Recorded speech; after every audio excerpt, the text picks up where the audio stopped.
The Cats Whiskers podcast is proudly sponsored by the Bunkers Hill Hockley. Don't miss Panthers game day offers, including Coors Light at £2.50 a pint. It is 8:45 on January the 22nd, 2018, and this is the Cats Whiskers podcast live.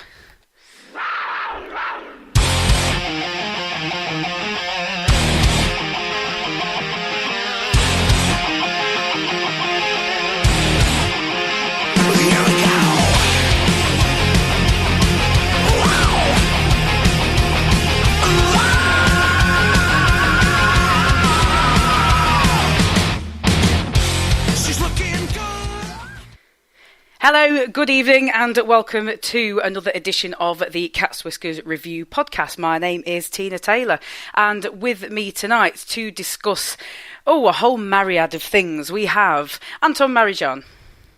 Good evening. Andy Haywood. Hello. And Paul Balm. Hello.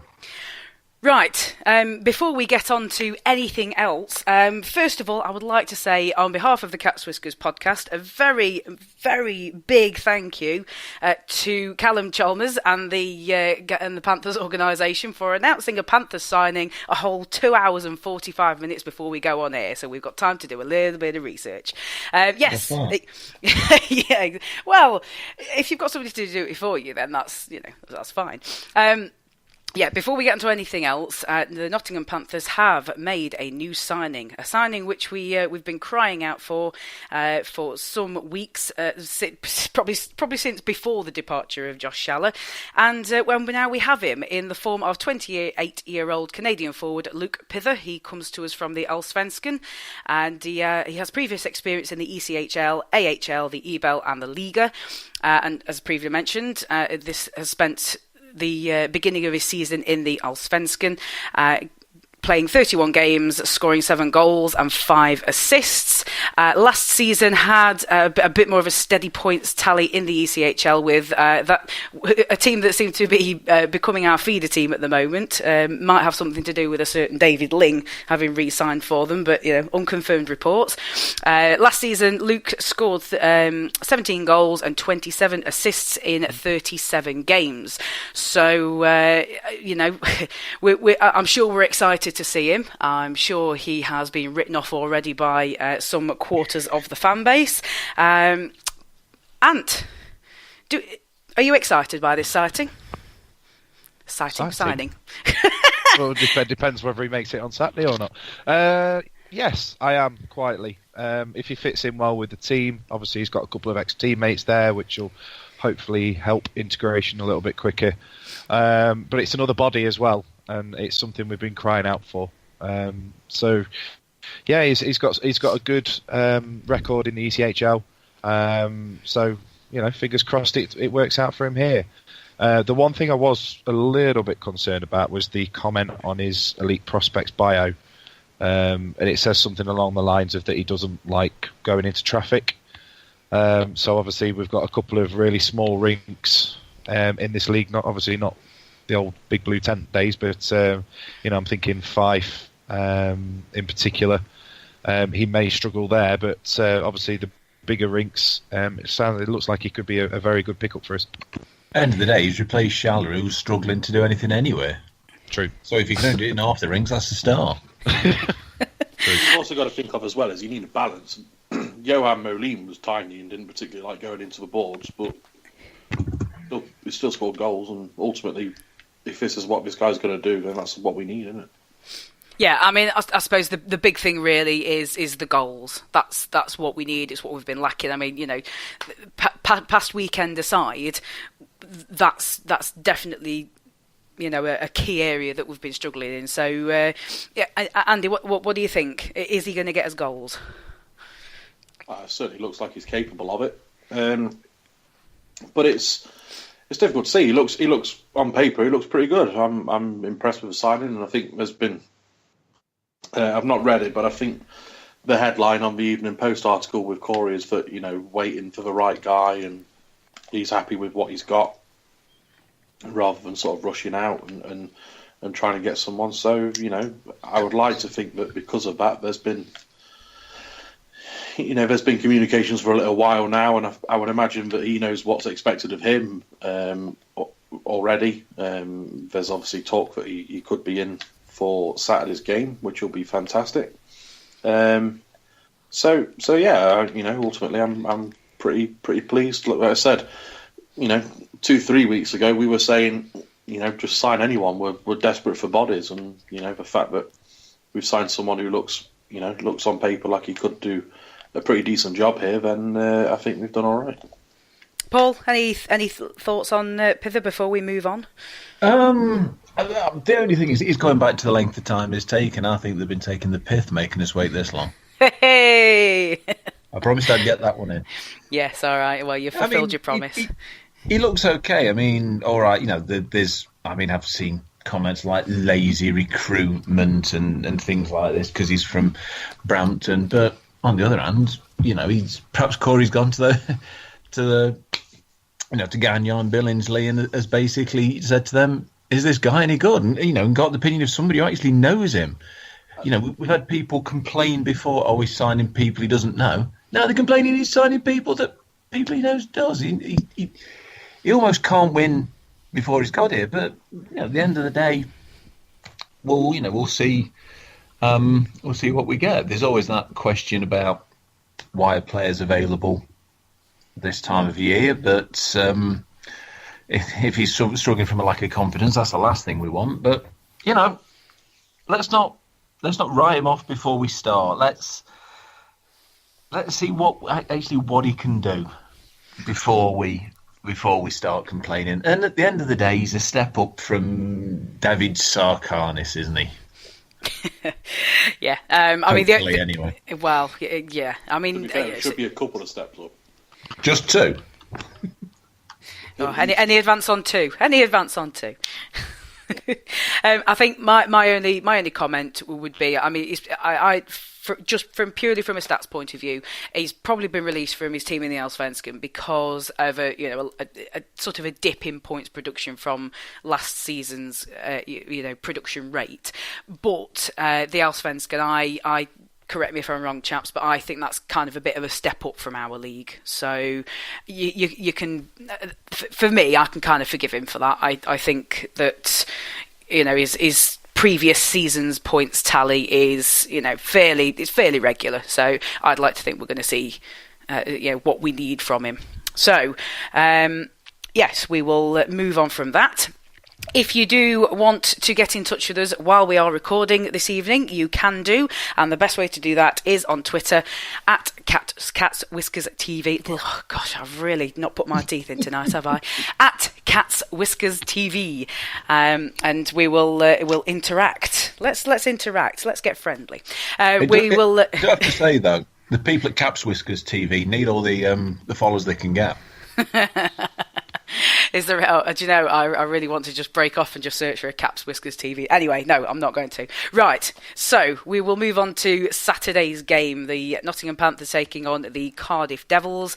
Panthers goals coming from Billingsley, Farmer, Clark on the power play twice, Raphael Bussier, and an empty net goal from Jeff Brown after some good work from Lacko and Farmer to chase the puck down and leave Brown with an awful lot of nothing to do but put it in the net. So very, very unexpected result for me personally. Anybody who says they saw that coming is probably lying. Andy, would you agree with that?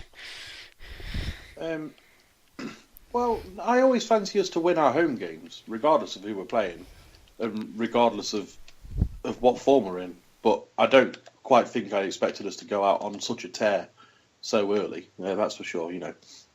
And we've seen it before in previous seasons that from time to time we come out and we blitz teams, and almost put the game to bed within 10 minutes or so. I think we did it against Belfast earlier on in the season as well, where Delago scored within 13 seconds. I think it was when he threw that hit and then put the puck in the net. Yeah. We do have a habit of scoring in bunches at times. We also had a habit not so long ago of not scoring at all. So it was nice to see players get back on the score sheet. It was nice to see players that have been under fire coming up big. People like Bussiers, Farmer, not necessarily coming under fire, but certainly not putting up points like he had been doing in previous seasons. Clark again. People, he's slowed down, that's for sure. But if you get him a puck in the right areas, there's a fair chance he'll score goals for you, and he proved that on Saturday. And I think overall it was a very good performance. I think we were a bit careless at times at the back, and I think that showed in various times. I think obviously the goals that Matthew Myers scored were sort of identical, and perhaps we should have learned from the first mistake and not give him that space out in front with so little time left with them chasing the game. But I suppose ultimately they were always going to come back. They were always going to press because they're a very good team. They're top of the league, and they were losing quite heavily. So we were always going to have spells where we were under the cosh. But I think overall, bar a couple of blips, I think we dealt with it relatively well, and we played a very good game. Just one of the points I was trying to remember that I was just going to touch on that you said there, Andy, especially David Clark's second power play goal. Now that is a very David Clark kind of goal for me. And one of the things that Adam has been saying quite regularly is he was sick of seeing us not scoring the dirty goals like we did in the first period. So the first four, absolutely, we created bodies, chaos around the crease, bodies were getting tight in, and picking up rebounds all for those goals. But David Clark's was a very David Clark sort of goal. So, as I mentioned, an absolutely belting first period. For me, it sort of tailed off in the second, and Cardiff kind of, started to get back into it. And then their fourth goal, that came late on to make it very squeaky bum time. And I won't repeat what I said at the time because we were in the middle of a chant, and that puck went in, and I uttered a very naughty word very, very loudly. But look, good for us. We stuck at it. There was another scramble not long after that. Basically, all you saw was Panthers shirts diving in the way and blocking pucks and everything. They're showing that. And to quote Corey Nielsen, that he said a few times, showing that desperation, which is exactly what we need. And really good work. At the end, it looks like Farmer's trying to put his stick on the puck and just kill time. And Lacko says, "No, I'm not having any of that." Nicks the puck off him, sets up Brown for the empty netter to win the game. So it was very much needed. And just touching on the start that we had, I mean, Cardiff have done that to us on more than one occasion, come out and just blitzed us early on, and it was nice for us to do that to them. I think it was a fantastic first period of hockey. It was almost like the return of sexy Nielsen hockey. I think we've seen a few of those comments. I think the Sexy Nielsen hockey Twitter account has all of a sudden sprung back into life. It certainly did on Saturday. Paul, we'll just sort of come back to those first period goals, and as I say, Adam's been whinging and whining in my ear for weeks now. We don't score any dirty goals. Yeah, you've got years on me, mate. You've got years on me. But specifically, about the goals that we don't score. The pretty goals that we've been trying to score and have been failing. But it was so much different in the first period. It was night and day, really, but we were going for the puck. I mean, Farmer's goal is basically Bound sort of tries to catch it, knocks it almost sort of down behind him, and Farmer just is there on that because he's in the right place. He's doing the right things. I mean, having watched the highlights, I think it's probably a good 6 or 7 goals that the keepers all want back. I mean, you see when Farmer actually scores that one. You see Ben Bounds just put his head on the ice. But yeah, it was about we can, at our best, we can create mayhem and people can't deal with it. And I think sort of to turn things round, you saw that from Cardiff. That last 10, 15 minutes felt like we were permanently short-handed. The way they were able to apply the pressure and got the goals. But I mean, there was one, I think it was a double save from Galbraith that could so easily have gone in, and then with about 10 minutes left, I think it was, and that would have made for a very, very different game. If I just go into some of the comments we've had, an improvement, but too little, too late. That's cheery. Electric start Saturday and steady second period too. Had me worried in the third, but we hung in there. Yeah, I think we'd all agree about that. We're just scrolling down. Where's that one I was looking for? Good to see us play with some, I'm not using that word, and vigour against Cardiff Devils. And Ben alludes to Sunday. But the one I really want to finish on is it's not effort, it's not fitness, it's not training, it's not tactics, it's psychology. And I think we've got to take a lot of confidence from this last weekend, because you could still see, I thought, signs where the confidence wasn't there. There were times when people were looking to pass, when they probably got an easier shot that, if their confidence is that bit higher, they would have taken, or having to take that extra touch before they shot, rather than, it's going to come to me, I know I can hit it. And you was watching the highlights, and after the second goal, they zoomed in on David Clarke's face, well, actually for both of them, and there was a bit of, there was a celebration, but there was always a bit of a look of relief there. I thought, yes, we can still do this.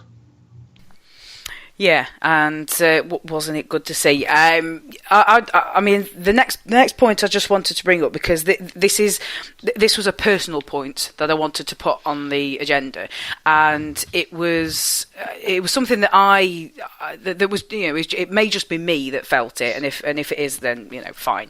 But I had a little bit of a concern on the special teams, the penalty kill. We were 50% on the night, which, it's not great, really. I mean, we've had better penalty killing units in the past, and one thing that I've always found with being a Panthers fan, when I've sort of when I've got over my first year and learnt the rules and everything, learnt some of the rules and how things go, is that we've always had a decent penalty kill.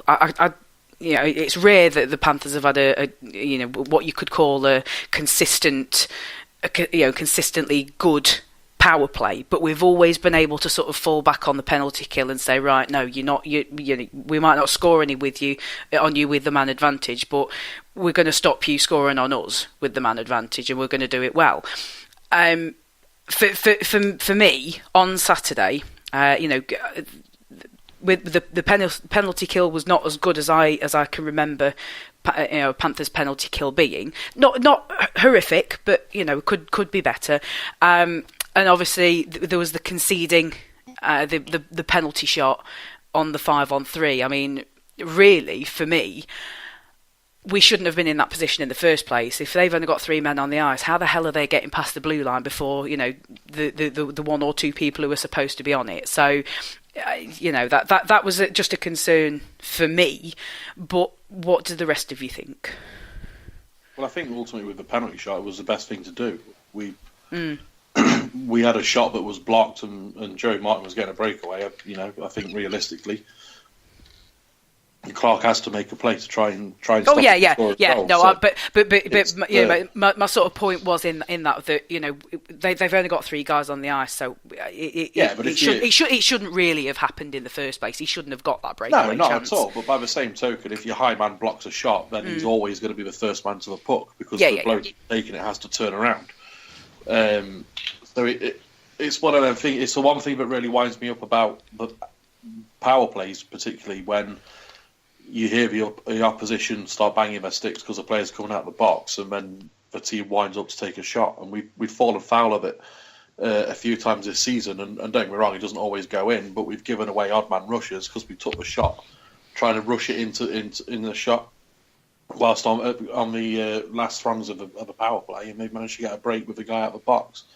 With regards to penalty kill, I didn't think ultimately it was any different from what it normally is. It's just that Cardiff are obviously a very good team, and realistically, you'd like to think if we were Cardiff Devils fans and we were top of the league, you'd like to think that at 4-0 down, if you got a power play, that's when you'd be busting your gut to try and get back into the game, and it was their route back into the game ultimately.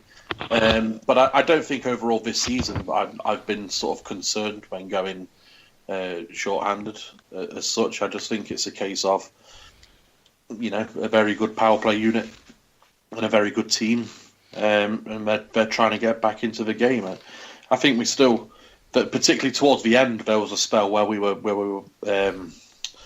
I think Stevie Lee and Lindhagen particularly had blocked 2-3 shots on the bounce at times, and that might not necessarily have been on the power play, but it was certainly in those sort of dying seconds where desperation is the word that's been used already, and I think that was quite evident to see at times. Yeah, and that, as I say, that was just a thing that it sort of felt like for me. Just a final point on this particular game. Could be a quick question. Add some comments as you feel, guys. But were Panthers, good for their 6-4 win, or was it just that Cardiff were having an off day? Paul, do you want to come in first on that? Somewhere between the two. Sorry about that. The phone's ringing. I think basically it's probably a bit of both. I mean, the Cardiff performance in the first period wasn't the best in any way, shape or form. But I think they came back into it a lot in the game, and if they'd have built that pressure up earlier, they could very easily have won. But take nothing away from us. We've just we've not been very good, and we were a lot better. Ant, would you agree with that?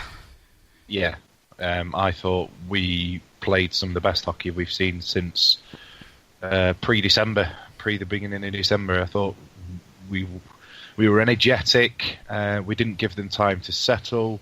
We looked for we were crashing the net, looking for rebounds off bounds, and we capitalised. It was a fantastic performance, and I was thinking, come third period, it's like, can we keep this up for 3 periods non-stop? And we got across the line in the end, and I think we deserved that. I mean, Cardiff are a fantastic team, and they brought as much to the game as I thought we did. But I thought you can't take that performance away from the lads. It was fantastic, and just kind of wonder where that's been.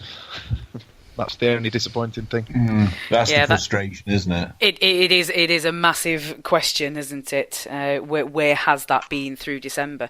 Andy, last sort of thoughts on were Panthers good? What happened that Panthers were able to beat the league leaders on Saturday? Well, at the end of the day, we're still a decent hockey team when we decide to be, and Cardiff are top of the league and they're there for a reason, but they're certainly not unbeatable. And I just think, don't get me wrong, they certainly weren't as good as they probably can be, but I think a lot of that is down to how we played. And I think to say that Cardiff were poor and that the result was undeserved is doing a massive disservice to Panthers, because I thought ultimately, that first period particularly, I think we played, almost the perfect 20 minutes of hockey, in the sense that we kept them off the scoreboard. We put plenty on the scoreboard, and the hockey that we were playing was fantastic. So ultimately, I think we were good for it. I think realistically, if Cardiff had got something out of it, I think that would have been more unjust than if they'd have got something out of it. Then I don't think they deserve to get anything out of the game. Don't get me wrong, they played well in spells and they had some good chances and they scored some good goals. But like we say, it was a 2-goal game with an empty net goal. But you think that they scored a penalty shot, which I completely agree with, and it was the right call. It was a very good penalty shot. But I think overall, with the actual hockey on display, I think Panthers were more than good enough for the 2-goal win. I did sort of say that was going to be the final point, but it would be absolutely criminal of me to move on without mentioning the absolute humdinger of a fight we were treated to on Saturday. I didn't personally see what started it, but all of a sudden, the arena's on its feet, and Messrs Gagnon and Farina were chucking bombs. Paul, just talk us through it.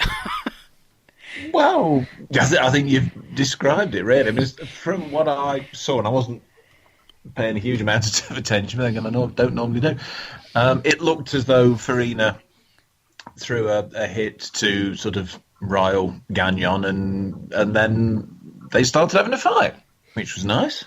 I mean, and a great fight it was. I'm not one to call them because... people will just tell you you're wrong, and everybody sees things in a different way. But they certainly do. Two good guys going at it. I think Farina was trying to send a message to somebody at the end of it. I couldn't quite tell. I could be wrong. Maybe he was just trying to get his shirt back onto his arms, but.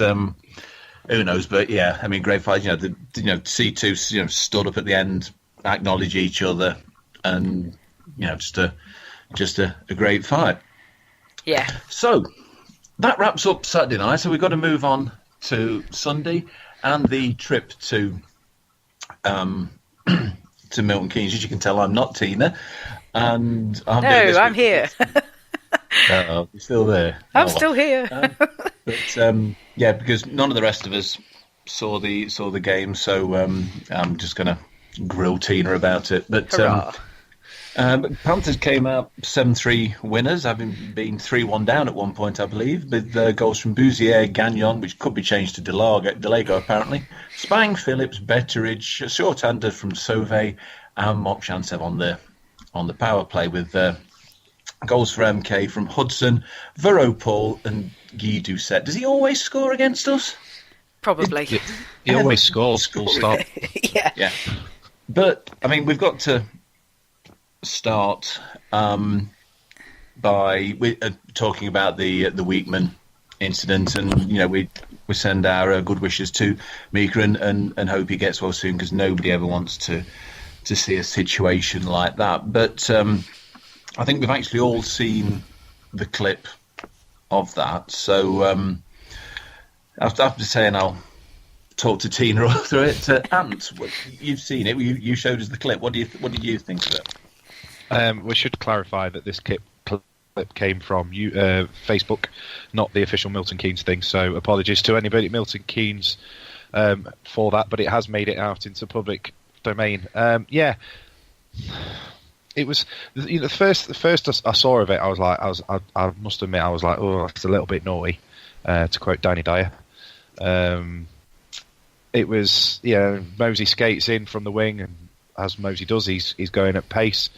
But then you watch it a couple of times, and it's clear that there's not one but two D men that also bump him a little bit. And I don't actually see the collision with. Weekman. I don't know whether it's actually Mosey that collides with him himself, or if it's the actual one of the Milton Keynes defencemen. I mean, hopefully the highlights will come out within the next couple of days, and it'll be a better view of it. So, yeah, it's unfortunate, but it was exactly what we needed. I think 3-1 down, and then their number one netty getting injured, and then by all accounts from not just Tina is guaranteed to talk about it, but other people that had gone, they were all saying that it's not our fault that the Milton Keynes defenders didn't protect their backup netty. Yeah, you've covered half the points I already wanted to talk. Sorry, I'll go back to sleep. I mean, was that a turning point? I mean, we've struggled to score on backup netminders in the past. Apparently, we're too nice. Yeah, we're embarrassed to score on backup netminders. Let's get that terminology right. I mean, the one thing I did say while I was watching the webcast is, Bugger, it's gone off again. Well, yeah, there was that. But while they were tending to Weekman, I just sort of said, "Oh God, please don't let this be the second time I've seen Mika Weekman stretching off the ice. I don't think I can cope with that." I mean, he's not a Panther anymore, but there's a bit of emotion attached to that because we've seen it happen, and we've had to put our backup in, albeit slightly different circumstances because Headley gets a bit more game time than Dan Green did that season. Last season. So I don't know about a turning point per se, but one thing I did say is, it's a shame about Weekman, but the backup's gone in. He's gone in cold. We need to shoot on sight. We need to pepper him. And if we do, chances are we're going to get some goals. I don't know if we would have won had Weekman stayed in. I don't know if we definitely wouldn't have won as comfortably as we did. But I think the short bench was starting to tell on the Lightning, especially after Weekman went on. I think after he went off, I think it was a bit of an energy sapping few minutes while he was getting sorted, and then when he went off, I think it looked to me like the Milton Keynes players felt like it was a bit of an uphill struggle to keep the lead that they had, and we did score a goal before the end of the second period to bring it back to within one goal. So it's a bit of an odd one. I don't know if we would have won, but the Milton Keynes players were sort of starting. They were looking like they were starting to get tired.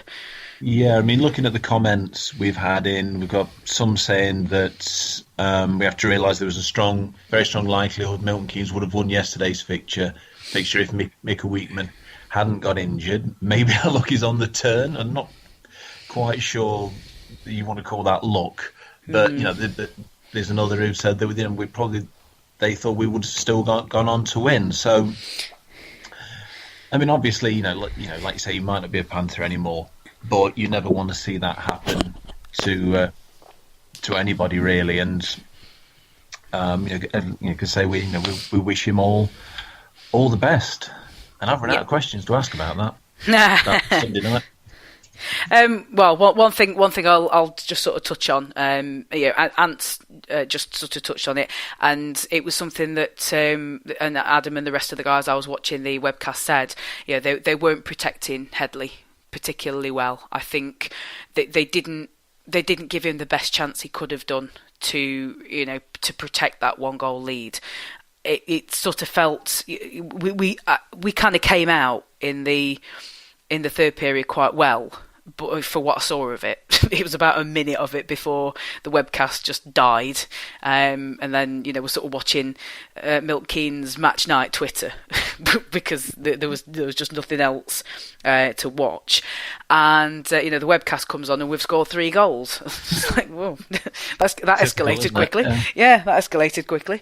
So it was obviously. They kind of subliminally heard, and when I said, pepper the back up, get the shots on, and hopefully it'll come off, and it did.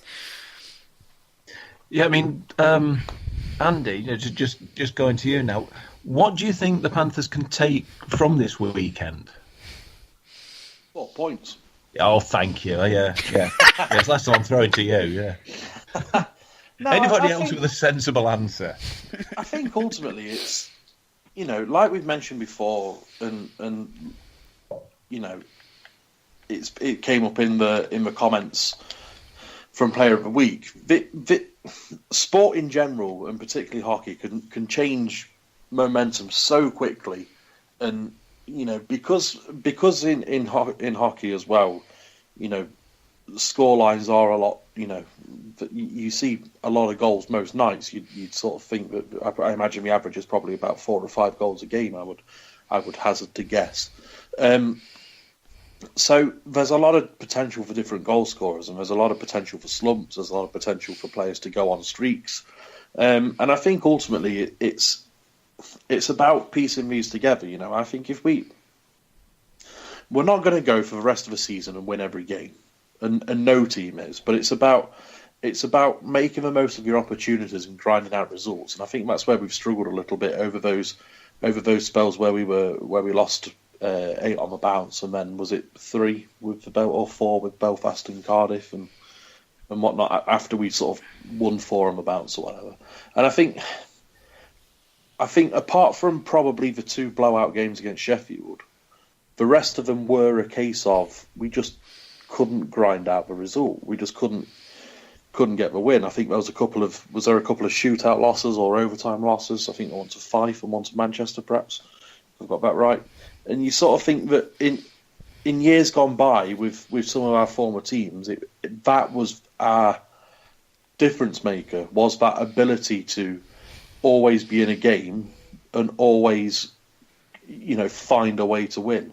And not just the year we won the league, but you think to seasons where we've won playoffs and we've won cups.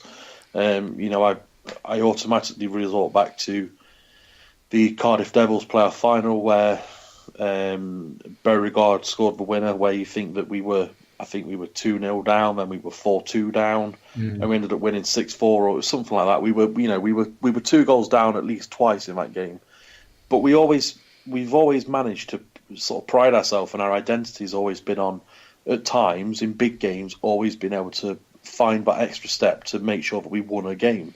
And I think that's what was missing over that spell, really. Like I say, bar the Sheffield games where they were blowouts because we were just terrible. I think ultimately that was the difference, and I'd like to think that with players scoring goals again now that perhaps haven't done for a while. We scored 13 goals in 2 games, which is obviously going to be good for confidence. So I'd like to think that going forward now we can start to, get that rhythm back and move our feet a little bit, and hopefully we'll be able to start seeing this team grind out the results again.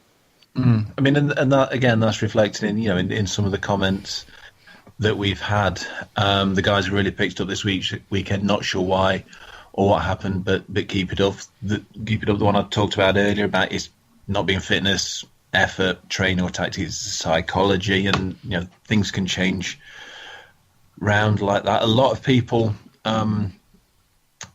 saying how impressed they were been with Lindhagen and Brown of late, and I've lost the one that I was going to finish on. Typically, I can see why Jono doesn't want to do this anymore. Great to see the team showing drive and spirit. It's been missing of late. And it's been a while since I was able to vote higher than a 6 in the Player of the Week. That was me. Which brings us nicely to the Player of the Week. It's like we've got an agenda and we sort of go from one thing to another. That was almost Partridge-esque, that was. So, Player of the Week. And it's a bit different this week because a netminder hasn't won it. Praise the Lord! I know. He's not on. You never know. He's climbing another mountain. Oh dear. Not that, Laws. Blooming heck.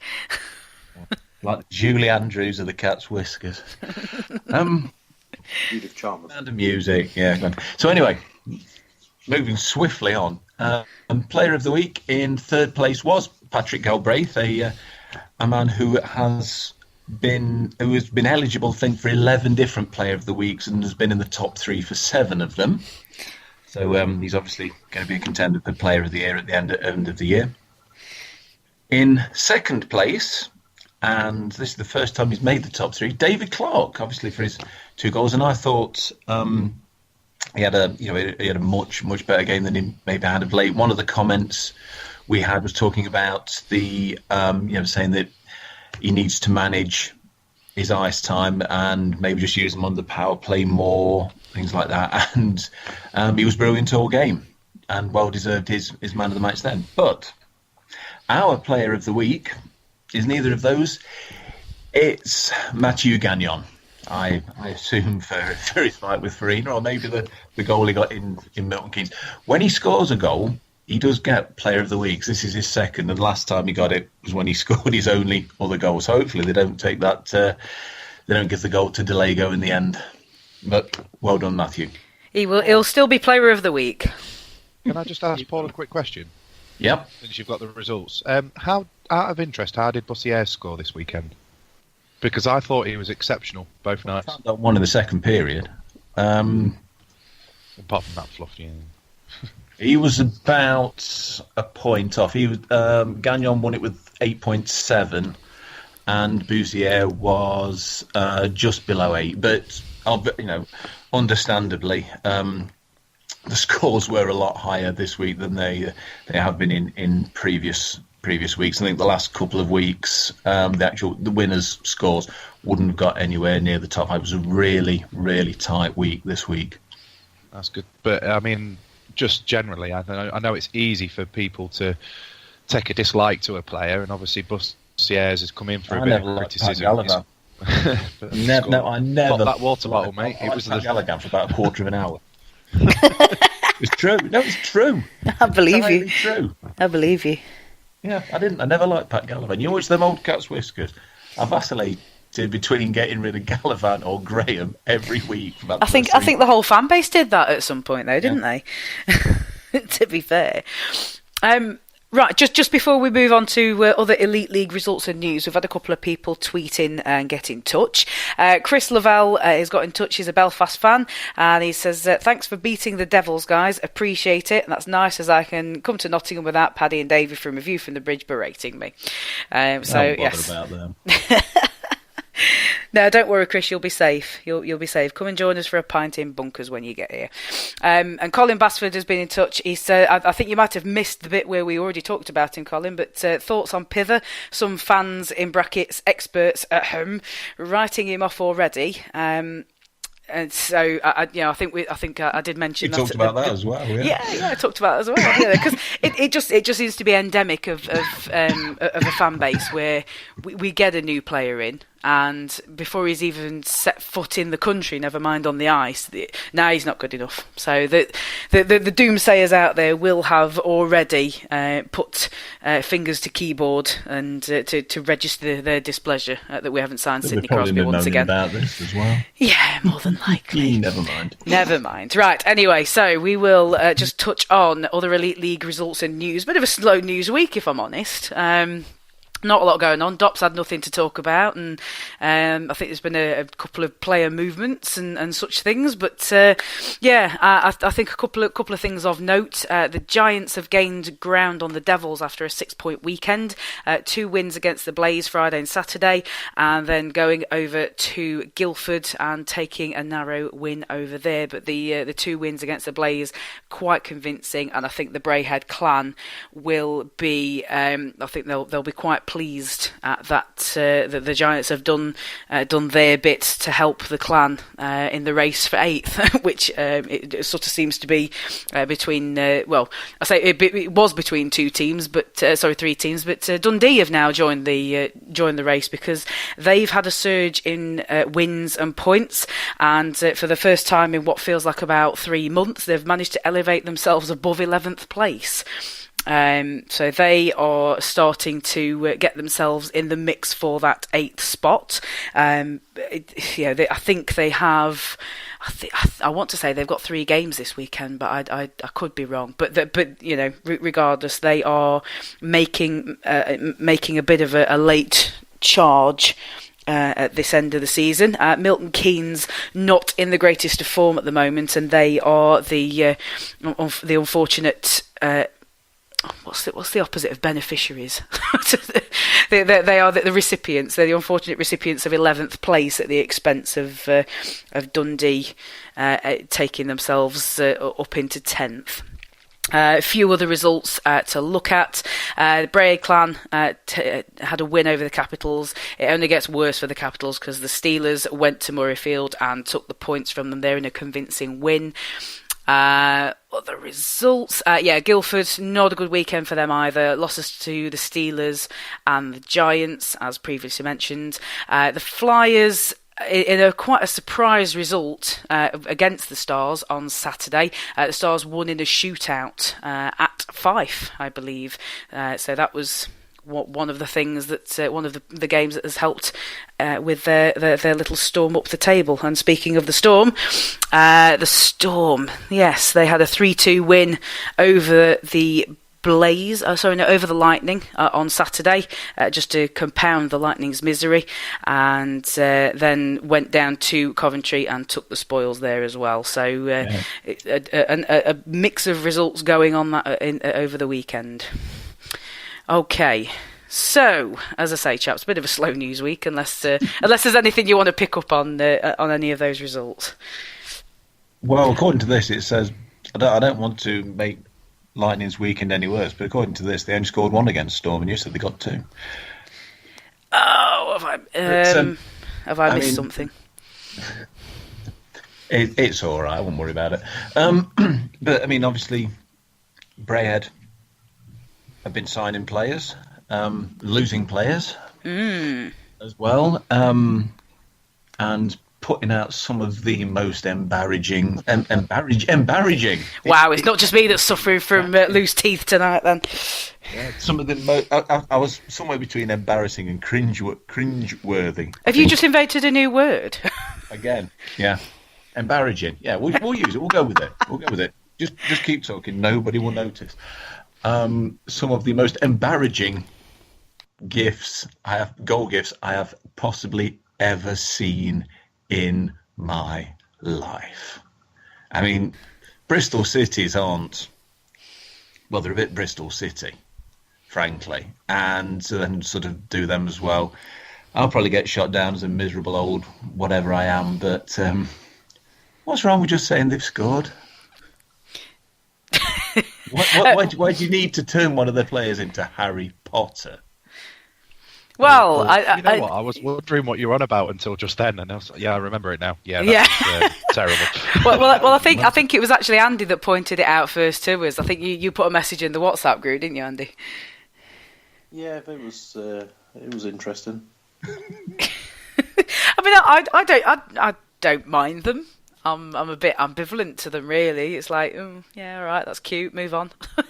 I get why they've ultimately Bristol City have got an awful lot of sort of publicity because of it. Okay. In the football, and I they've just sort of gone down that route and decided to do their own. But I wasn't aware there was a football connection to it. I'm not overly well. Ultimately, like I said in the group, it's just a bit sad and embarrassing, really. Now, what's the word again? If you blew somebody out like 10-0 or something, and you had to see them time after time after time. Luckily, though, at the moment, I mean, don't get me wrong, we're not in the greatest place to comment, but it's Brayhead doing it, so the chances of them blowing someone out 10-0 is pretty slim at the moment, I think. But yeah, I think they've got a bit of a way to go before they're getting a 10-0 result in. So we'll leave the Elite League results and news there. We'll move on to the upcoming games this weekend. Panthers will be facing the Giants at home at the NIC, 7 p.m. face-off. Good seats probably still available. I don't really know, but I'll do the publicity for you guys. And then we'll be travelling up to the Fife Ice Arena in Kirkcaldy for a 6:30 p.m. face-off against the Flyers. So, first of all, we'll look at the Giants game. We're playing them, and this is probably going to be an interesting sort of game. We're playing them after a 4-point weekend, but also quite soon after the double header losses over in their barn. So the Giants are currently second in the table and only a point behind Cardiff, but Cardiff do have 2 games in hand. The Giants are also on a 6-game win streak. So I'll sort of break off there for the moment. Quick question for everybody, I suppose. Can we break that 6-game win streak? Yes. Go on, elaborate. Well, you said, can we? Well, I know, but this will we? I genuinely don't know, but we certainly can. We've proven this Saturday just gone how well we can play. If we play like that, then I can't see anybody beating us. We've just beaten the team's top league, the league's top team. So, I think if we play like that, if we start pretty pretty fast again, like we did previously against Belfast, and obviously on Saturday against Cardiff, then yeah, I think we certainly can see us. I can see us snapping that streak. That's not to say that it will happen. There's a lot of ifs and ands that go on before that, but I certainly think we've got the capability to do it. Ant, Paul, any other opinions or thoughts? Do you, Paul, are you confident? No. I've not heard that for so long. It's amazing. I'm so glad you're back. Yeah, you say that. Just wait till you see the ratings. I think I'm probably more confident now than I was. If you don't, well, I mean, I was saying this time last week, I didn't know where the next win was going to come from. I certainly didn't think it'd be against Cardiff, but it's not. Is it going to be easy? I mean, that's a tough weekend. Belfast at home on the Saturday, then the trip up to Kirkcaldy and playing there on the Sunday. We come out of with anything out of this weekend, and I think we'll have done well. Ant, we definitely need to continue to play better as we have, just so we know that the weekend we've just had wasn't a flash in the pan, and next weekend we're going to return to absolute dirge. Well, yeah, and you said it. We need to come out like we did against Cardiff. We need to play exactly the same way against whoever's in goal for them, probably be Whistle, as we did against Bounds. He's not a goalie that covers a lot. He does play his rebounds, so let's get in his face and tuck away those rebounds. And I want to see some more of the fast paced intensity that we had against Cardiff. We've played them 3 times at home already this season. We have beaten them a couple of times. I know there was the 6-3. They had a couple of injuries, so it was probably a little bit more lopsided. And obviously we were on a great run of form as well. But we have proven that we can beat them. And even as bad as the results were last weekend, there were flashes when we were the better team. So of course we can beat them, whether we will or not. Ask me again about 9:30 on Saturday. Well, the series is currently even with 3 wins each. One of our wins was in overtime, so they have taken a point more from us than we have from them. So we have this Saturday's fixture, and the away fixture is in March, and that will wrap up our games against the Giants in the regular season this season. So yes, we will move. Cup. Well, yeah, that too. Well, that's just, all right. In the league, in the regular season, all right, pedant. Yes, on Sunday, as previously mentioned, the Panthers will be heading up to Kirkcaldy.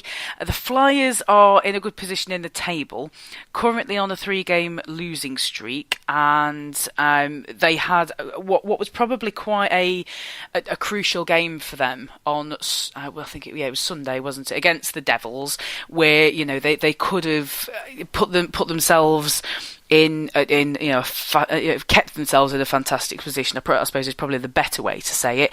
But unfortunately, they weren't able to do that. This will be the second meeting of the Flyers and the Panthers. And last time we played them, they took an overtime win from the NIC.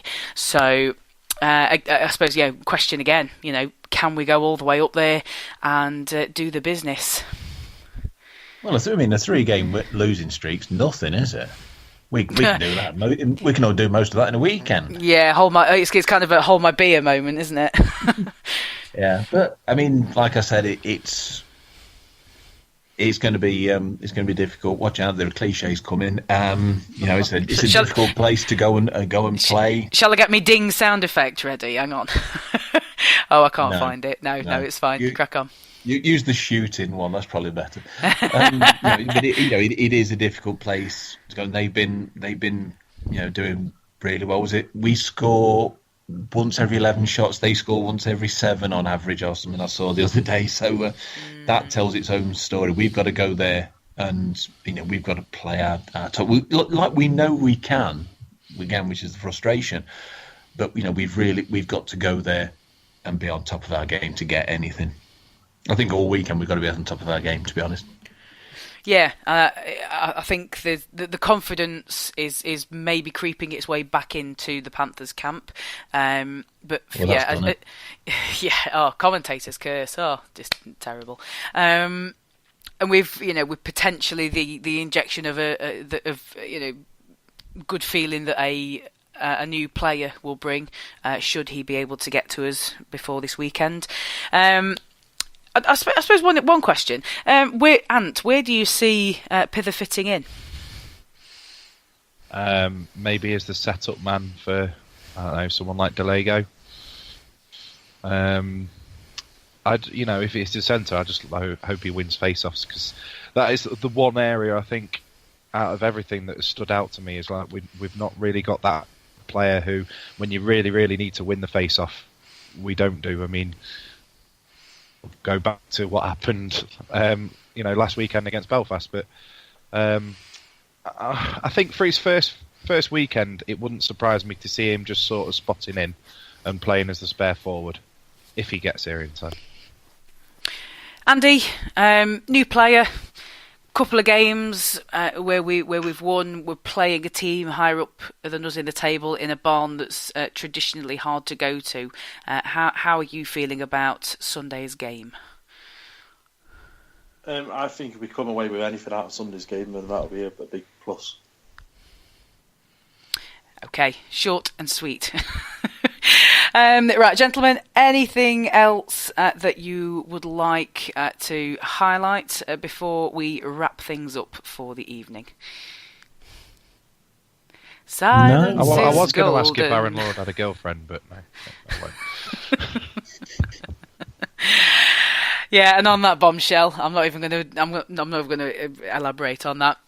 I think we'll leave it there. Ask TCW will be happening on Wednesday. You can send in your questions via Twitter at CatsWhiskersTV, the Facebook page. We have a dedicated thread on the Cage Forum, or if it's a lengthy one, but don't make it too lengthy because we can't talk.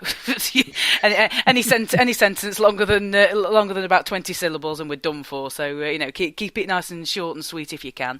But the email is tcwonlinetv@gmail.com.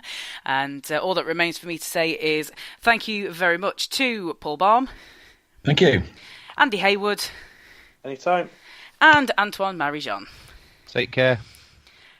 Cheers, everybody, and we will see you on Wednesday.